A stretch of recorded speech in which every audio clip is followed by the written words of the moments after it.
Joining me now, two gentlemen, if you don't mind a bit of feisty debate, from the Institute of Public Affairs, Gideon Rosner, and the Herald Sun's Weekend Bureau Chief, Caleb Bond. Gentlemen, this wannabe Teal, probably now even leaning towards Labor MP.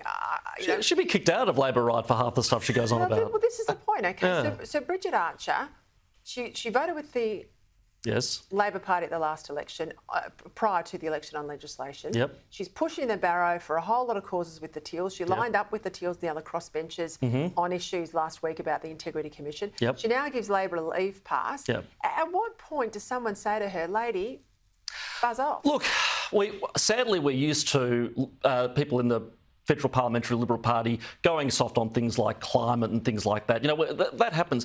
But to go soft on tax cuts, on cutting taxes, I mean, what Bridget Archer is effectively doing is arguing for higher taxes. Now, that should be below a threshold issue for the Liberal Party. This should be in the common DNA. But I have to say also some of the blame goes to the last government because they never made the case strongly enough for tax cuts, and they unbelievably turned tax cuts into a political negative. Since when has making people pay less money to the government being a negative thing? That is just political neglect by the Morrison government that couldn't sell anything to anyone.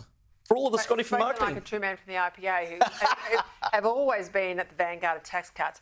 I guess what concerns me is her electorate took her on trust. She went to the election banging on about delivering these tax cuts, proud that she had legislated them. Now she's given her opponents, her political opponents, as I said, a leave pass. Well, it's the number one thing you don't do in politics. It rather reminds me of that story that Richo tells about Malcolm Turnbull basically coming down and getting down on his knees and begging to be let into the Labor Party. Why would you give a free pass to the opposition at any time? You know, I understand there are times when you are bipartisan. You do that for the good of the country.